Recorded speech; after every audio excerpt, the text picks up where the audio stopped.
Dear Dharma friends and our practitioners, today is a Sunday, 16th of November 2025. We continue with the topic, practicing Patriot Zen does not discriminate who practicing. The Patriots and our masters always remind us to practice using some example like a dragon girl in the lotus sutra who got enlightenment, and Thiện Tài Đồng Tử in another sutra got enlightenment, and the 13 and the Tô, they are all children. They can still get enlightenment no matter if they are officers in the country or old, young, male, female. If you believe in your own Buddha nature and start to practice, eventually you will get enlightenment. For the right Dharma, you must detach yourself from all the ego, the creation of this mind. So when you have nothing to achieve, nothing to ask for, nothing to fear, that is the way to detach yourself from all of these thinkings in the mind. And if you still have the attachment, that is a seed of the practice in the wrong way, because you're losing the bodhisattva vow. So when you practice, you need to open your own eyes of wisdom so you can see our Dharma with the right view. So we always relied on the three pure Buddhism. The Buddha established the three pure Buddhism when he gave the first Dharma talk to the 5 Kyuchan brothers in the deer gardens. So he gave the first teaching in the Four Noble Truths, and in that it also have the detachment of the ego or the thinking in the mind, and that is the first Sangha established in the deer gardens in the Buddha times. And the Four Noble Truths were taught to all sentient beings later. And as the reminder for every practitioner to drill back to the three pure Buddhism,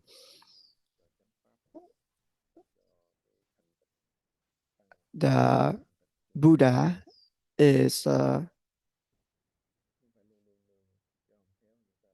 right Dharma that we rely to, and Sangha is the group of people who practice and spread out the Dharma. So when a person who believes in a three pure Buddhism, that is the start of the belief in their own Buddha nature. And that's another way to say about the belief in the Buddha nature. When you believe in your own Buddha nature, you believe in the Dharma, you believe in Sangha. Those are the patriots who had devoted their lives to keep the Dharma go on until now for us to practice, to liberate ourselves from all the thinkings in the mind. And they are also the Dharma friends to go along with us, to help us to practice on the right path, to go to the ultimate goal. And the precepts are also the way to aid our practice, to help to cure our disease in attachment. So those are the means when we believe in the Buddha, the Dharma, the Sangha, we also believe in the precepts to help us to practice until we liberate ourselves from our attachment.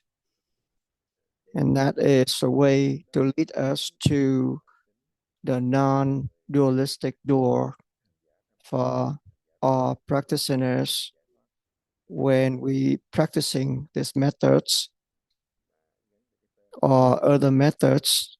Those are the means. Only the names depends on different people abilities, levels of practice. So with the belief in the Buddha nature, it doesn't discriminate old or young.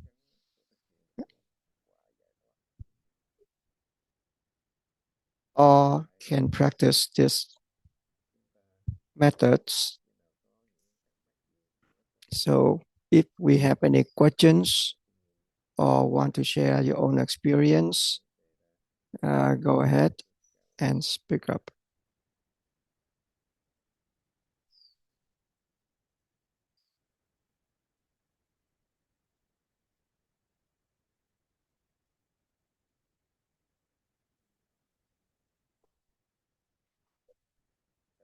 Pháp Từ, go ahead.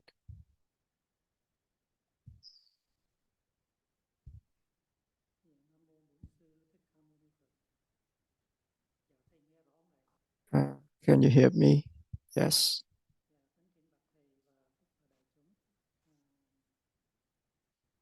I'd like to share my experience first.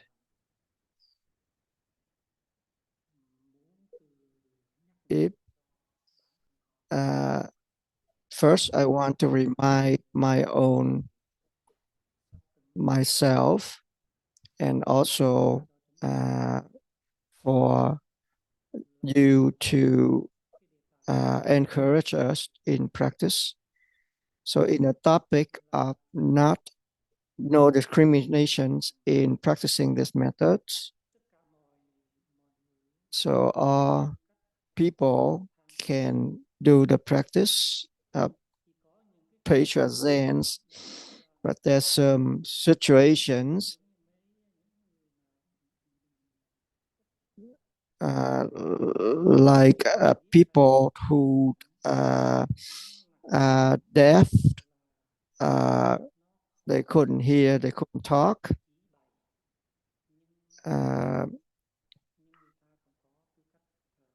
But they still have the way to practice the patience. So all people will have the cause and effects, or the conditions, the karma are different. We have different people with different situations. That's why the Buddha always said, as in the formal sutra, as I read, the Buddha said, all sentient beings are bitter. That's why I remember there's a Dharma friends who share their experience. This is the time when our Sangha went to another place, and our monastery was in construction, and the schedule is not the same, and every people they just relied on their own karma, and they just practice accordingly. If we really do the practice, any of those situations cannot affect our practice. And I really believe that when we practice the right directions and continue to practice, and any of those situations cannot affect us, but it can help us accordingly. This is why I think that all sentient beings, as the Buddha said, are bitter. So just because the Buddha cannot help anyone with no conditions,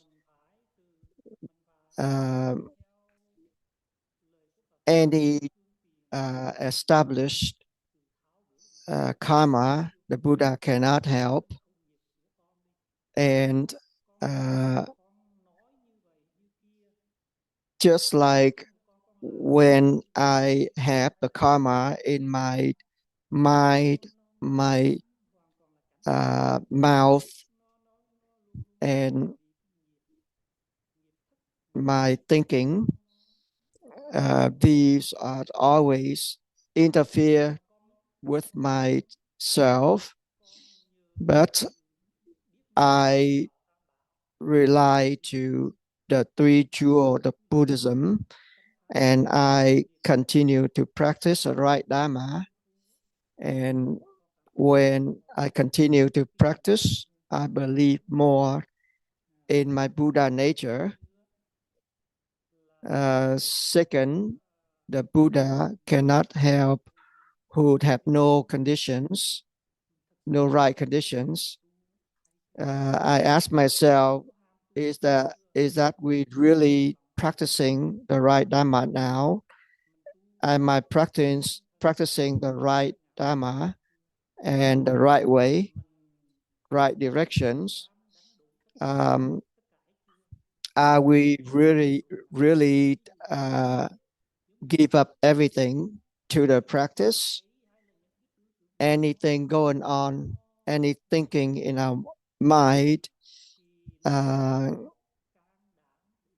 we have enough courage to overcome those challenges in our mind?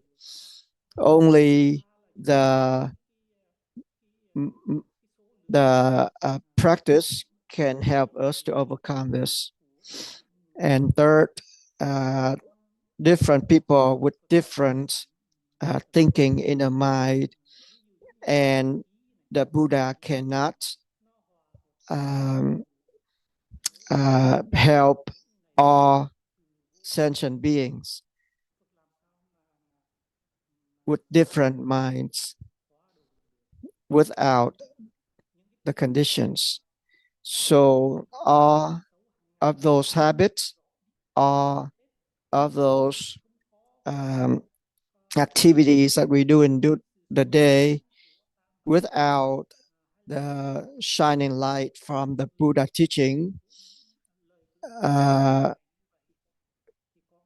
we easily to get into a wrong directions if we don't have the reminder from our Buddha's teaching and our masters. So the sharing in the monastery, the living in the monastery is a reminder for us to help everyone who practicing to continue to practice on the right track. So to give us some more motivation of this. Our discriminations is always there. Our hammer, our habits, our ignorance always there to interfere with our practice. This is why the sixth patriarch also always remind us to look at our own mistake, don't look at other mistake. So, as you said, the Buddha are bitter of all sentient beings because they always attach themselves to something. They don't want to go back to the right Dharma. They don't want to go back to their own Buddha nature, but they're running after the ignorance and they practicing those ignorance, those habits, and they become the really hard, stubborn habits for us to detach ourselves from. That's why they always come in and interfere with our practice if we're not careful. That's why with the teaching of the Buddha, we know the right way. We must be careful. We must respect our practice. It's just like illness person can find a right medications, like a person who want to get to the other riverbank and find a boat. So we need to pay attention to our practice and be true to our practice. We just be normal in all situations and apply our practice. We knew that the problem is from our mind, the problem is from our thinking. That's why those forms of a problem are all from the creation of this mind. If we don't have if we don't share our problem, then sometimes we won't be able to detach ourselves from those thinking at all. We need to fix our own problem. We need to cure our diseases before we can help others. You have to be a swimmer in order to help those who are drowning. And if you cannot swim and you want to help others who are drowning, then you'll be in trouble too. It's just like in the herd of horses, the good horse can run really good and have a good endurance. The good horse always run ahead of the herd in order to lead the whole herd of horses. And they run ahead and left all of those who are lazy behind. But that's only the means the Buddha used to help all sentient beings to realize their whole own abilities. So all the sutras that the Buddha used in order to help us to go back to the practice and detach ourselves from all the thinking. So the example of the Buddha also used a horse as a compassion sentient being. When they had one horse is in illness, they always care for that illness horse, and they always pay attention to their herd to go together, and they don't criticize.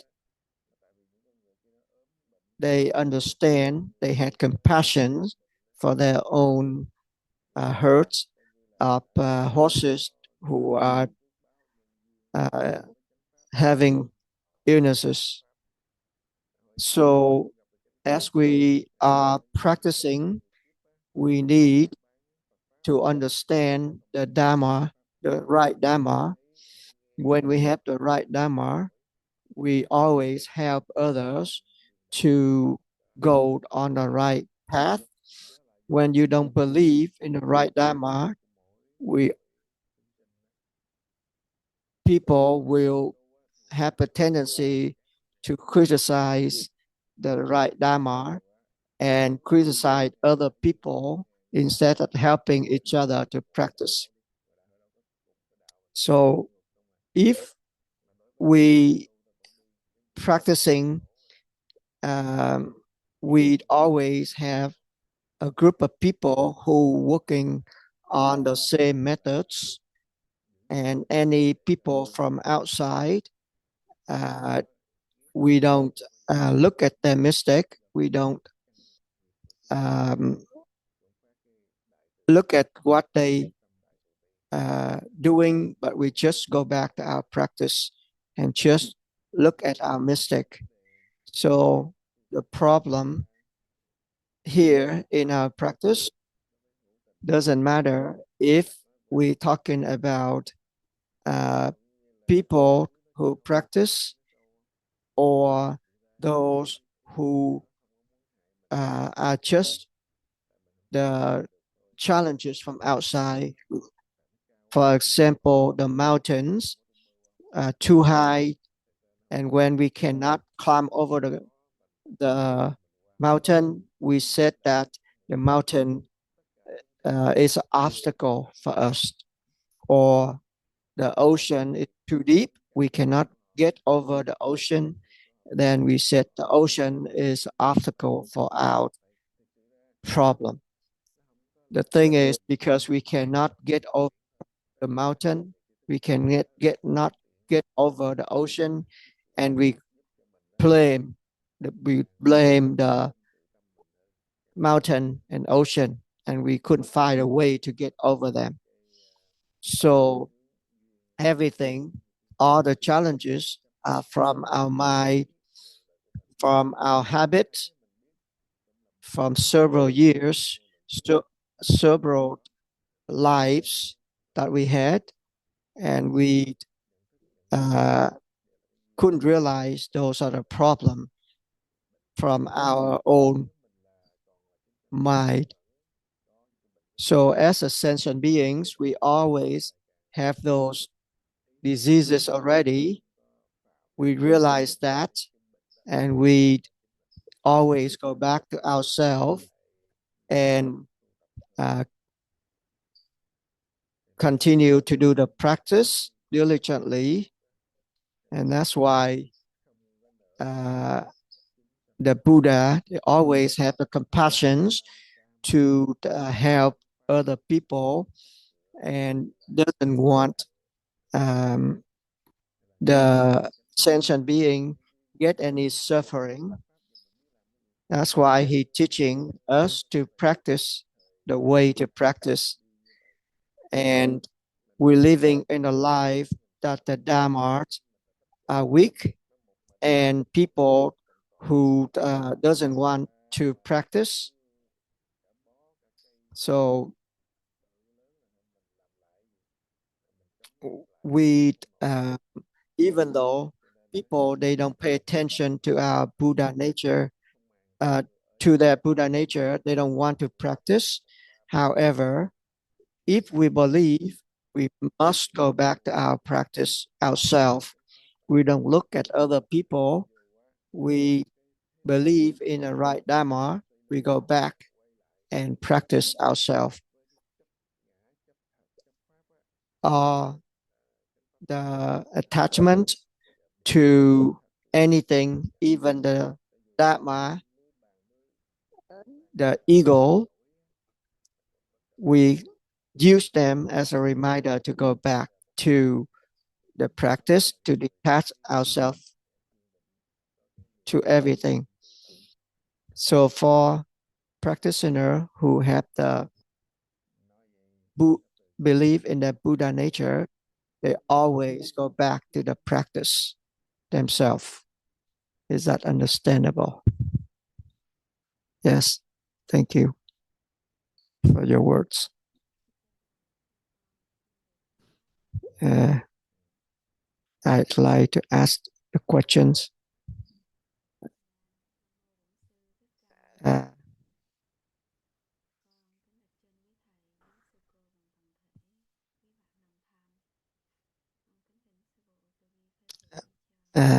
Could you please help us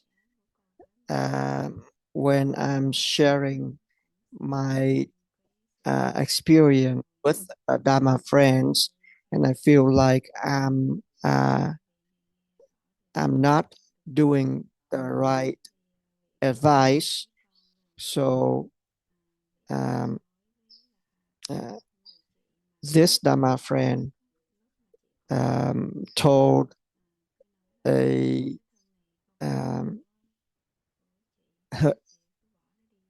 her sister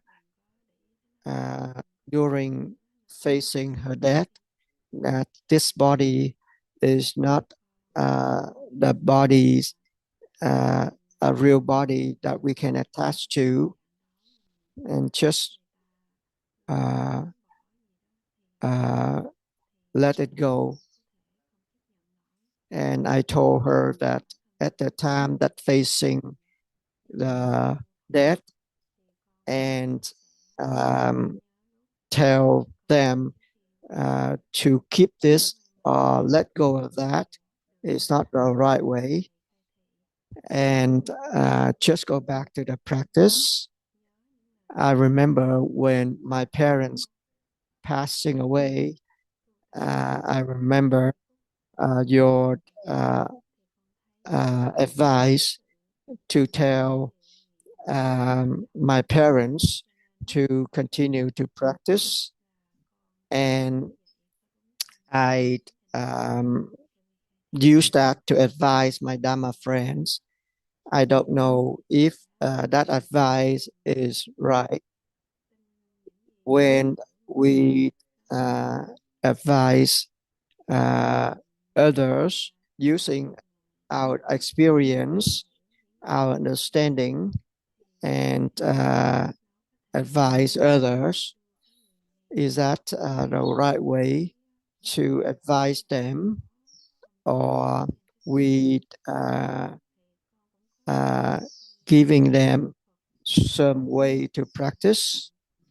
As I remember your words, that the Buddha always used the condition, right conditions, to share the Dharma talk, and always use the right conditions to help others.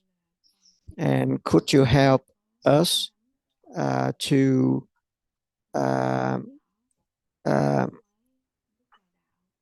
in this aspect, because I am the new practitioner coming into this monastery, and help me to help others in this matter. So the Buddha is always taught us the right conditions when you want to give the Dharma talk. When a person needs the Dharma, then when you tell them about the Dharma, they respect that. But when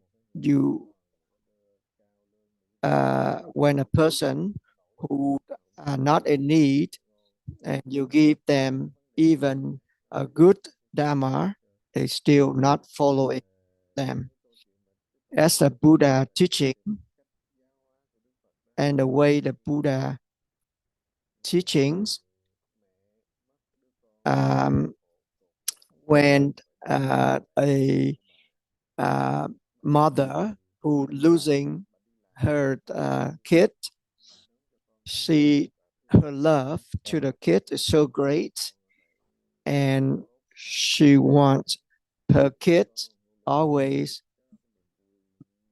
growing with the healthy, and suddenly her kid was ill and facing the death, and she just holding her kid and go everywhere to find help. And when she heard the Buddha has the ability to help others, so she believed in the Buddha, and she went to the Buddha to get help.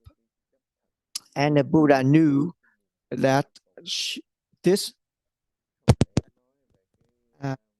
mother has a great suffering right now because she's losing her kids, and he knew that if we give her the Dharma about the impermanence of life, that is not the right time to talk about those.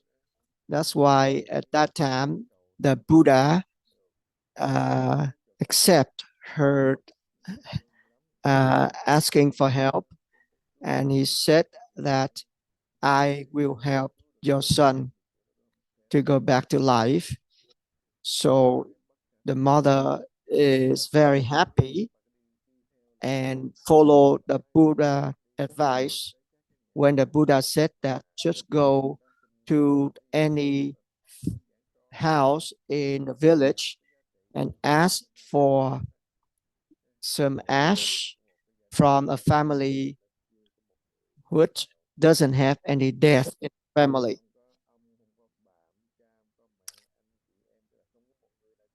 So when she heard so, the mother just ran to all the houses in the village and asked for some ash, and they always ready, willing to give her some ashes. But when she asked, are there any deaths in their family? And they always said that there's someone, either the mothers, the grandfathers, the kids, dead, were dead already. So she went to another house and keep asking that question, asking for some ash. However, there's no houses that had no death in their family. So she realized that the impermanence of life, and all families always have that suffered, It's not only her. That's why she realized the impermanence of this life, and she came back to the Buddha the next day, ready to bury her kids, and asked the Buddha for the Dharma to help her to get rid of the suffering. And that's why the Buddha always talk about the right conditions in order to give the Dharma talk. And another story that there was a man who always believed in the words of his ancestors. They said that just bow down to the six directions, and he just followed that to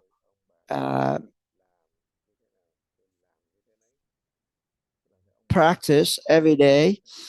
And because he believed in the words from his ancestor without knowing why he doing so.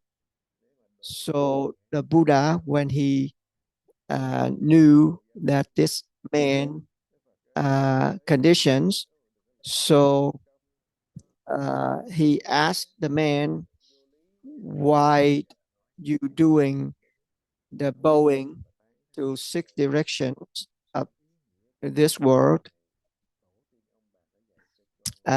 He didn't criticize the man, but he asked the man about the purpose of doing so. So the man just told the Buddha that he's just doing that based on the teaching of his ancestor without any explanation or purpose at all. So the Buddha, instead of criticizing the man, he gave the man the purpose of doing so. When you bow the west, you pay attention to your parents. You bowing the west, you pay respect to your teachers. You bowing the north, you pay attention, you pay respect to all people who gave you this life. And you bowing the south, you pay respect to all those soldiers who helping us to protect this country.